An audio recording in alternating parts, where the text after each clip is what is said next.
We're on. Awesome. Happy Thursday, loves. If this is your first time checking out my Facebook Live, thanks for checking it out. My name is Dani.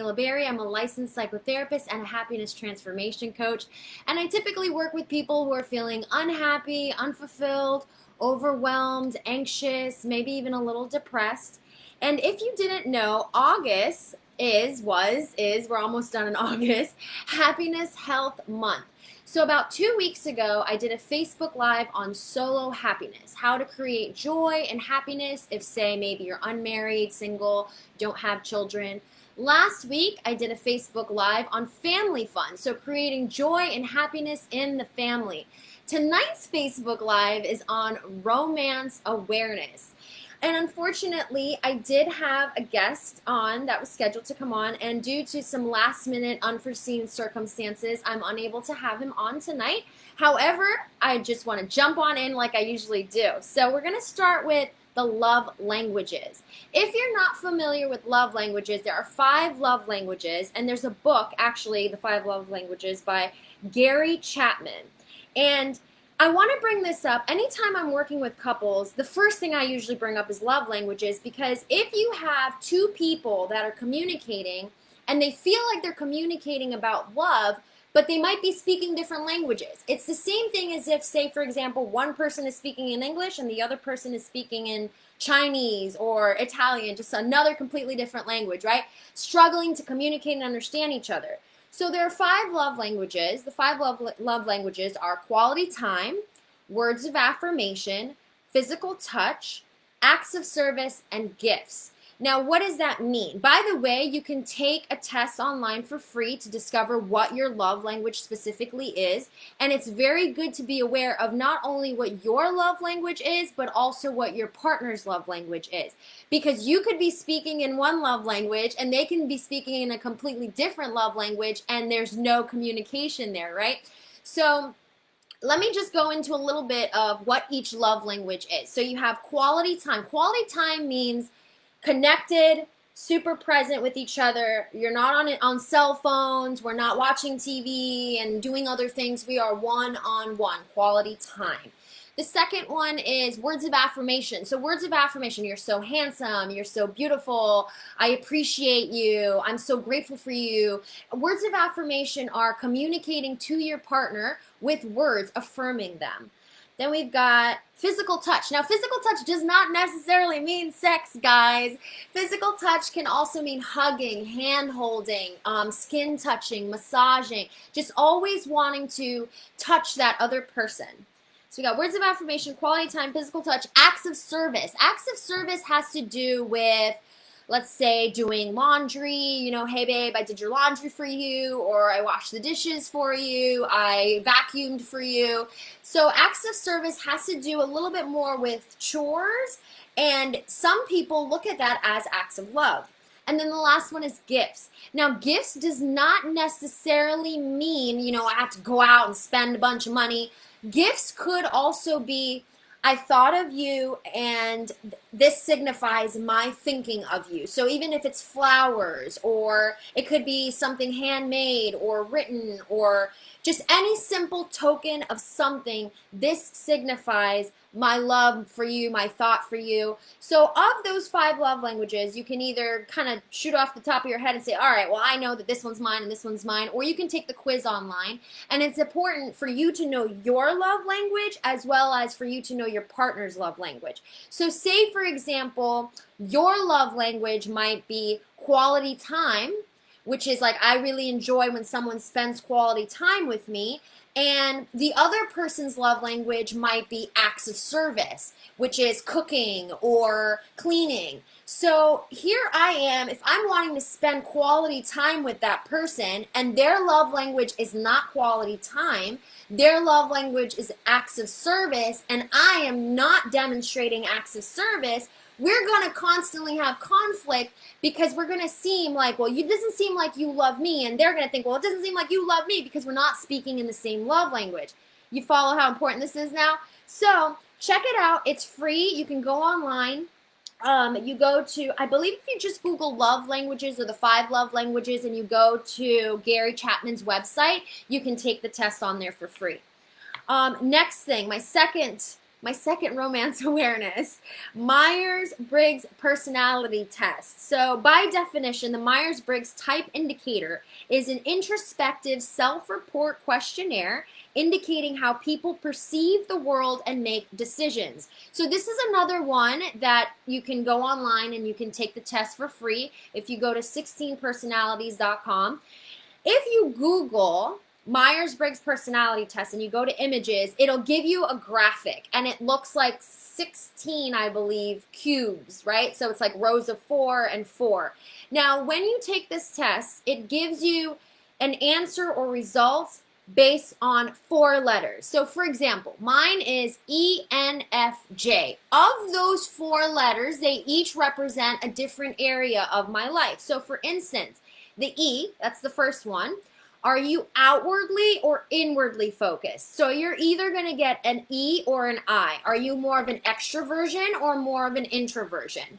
The second letter, you could either get an S or an N, which is how do you prefer to take in information? Are you more sensing? Do you focus on the reality of things, of how things are? Are you more attention to concrete facts and details? Or are you an N, which is more intuition, ideas, concepts? I see the bigger picture. The third letter, which mine was F, right? E-N-F. So the third letter, F, is how do you prefer to make decisions? Are you more of a T, which is thinking, or more of an F, which is feeling? Thinking is more logical reasoning. F is more how do I make decisions, or how do I base my decisions on my values, and how do I feel that maybe my decisions will affect other people? So that's the third letter, right? The fourth letter, the last one of the personality test, because remember it gives you results after the personality test in the form of 4 letters. So the last letter of those 4 letters is going to be either a J or a P. J is judging and P is perceiving. This has to do with how do you prefer to live your outer life. Judging is more like rules should be respected, rules should be followed, rules should be honored. P, perceiving, is more like, rules and deadlines, they're flexible. So far we've gone over the 5 love languages and we've gone over the Myers-Briggs personality test. Okay, these are all fun things to do. I like to do them. I like to talk to my couples about them. So now we're going to go into the little bit more nitty-gritty, serious stuff. So the last 2 things that I want to talk about. The third one, which I really want to go into, has to do with the importance of men not suppressing their emotions, okay? Now, I say men, but in the relationship, if either party is suppressing emotion, it's not healthy. And if you've watched my lives before, I've given the analogy of a soda can. If you shake a soda can and you shake it, what happens when you open it? It explodes, right? So when people suppress emotion, or if somebody's triggering them or setting them off or pushing their buttons and they're constantly suppressing their emotion, what's going to happen? An explosion. Eventually, they're unable to manage their anger. They're unable to manage their emotions. They feel unheard. It's just kind of like a volcano has erupted. So it is so important in romance, in intimate relationships, in developing romantic awareness, to be aware of our feelings in the relationship and being able to communicate how we feel in the relationship. So something I like to suggest to my clients and the people I work with is to use I statements. So rather than saying something like, you made me feel so mad, you made me feel so angry, instead of saying, you made me feel, I will say, I was really hurt when I heard you say da da da da da. I was really affected by, which as I'm saying these I statements, it leads me into my fourth thing, my fourth topic and fourth area for tonight's Facebook Live, and that is resolving conflict. Yes, 5 love languages are great to know. Personality types and tests are awesome to be aware of, but it's very important that as a relationship, you have the ability to resolve conflict. So when it comes to resolving conflict, with couples, I know I said earlier the first thing I talk about is 5 love languages. I guess the other first thing I talk about is Do you have a tendency when I'm facing my couples, who wants to talk now and who wants to talk later? Whenever I have couples, I always have one person who's like, I want to talk about this right now. I want to talk about it right now.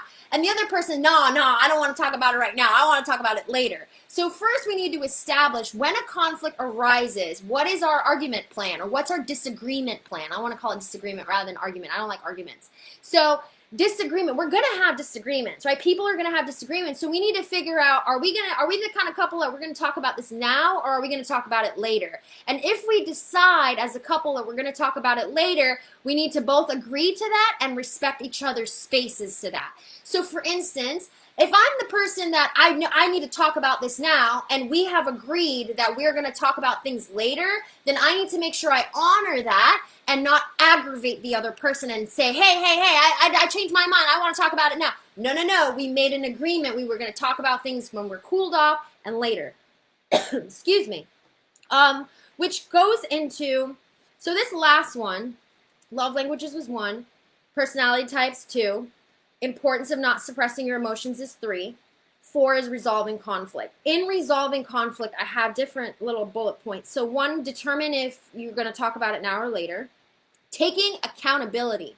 It is so important to take accountability in a relationship. So rather than placing blame, a healthy relationship looks like, you know what, I take ownership for this.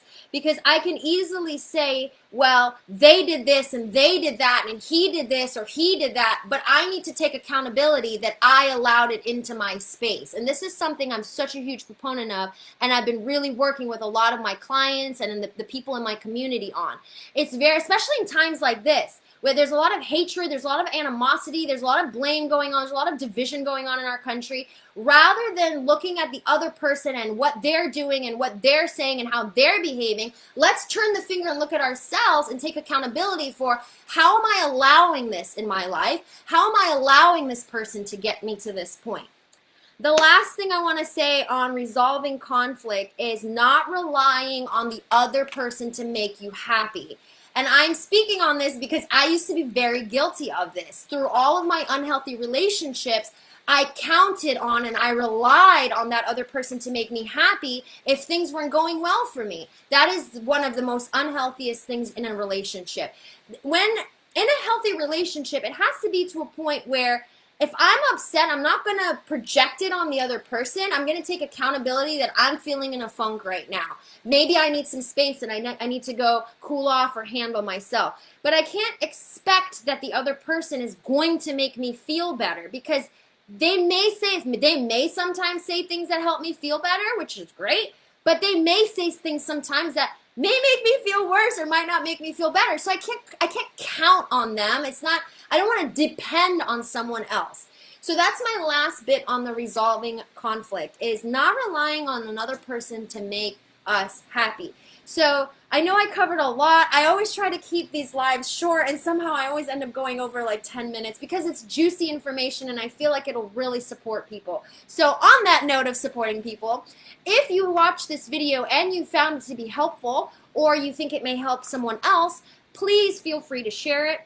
If watching this video something came up for you personally and you have any questions or concerns, or maybe you are seeking help yourself, feel free to send me a message either on Facebook or you can email me. My email is Dani, that's D-A-N-I, at DaniLaberry.com. Thank you so much for watching, and I hope you have a great night, and I will see you next month for next month's lives. Take care.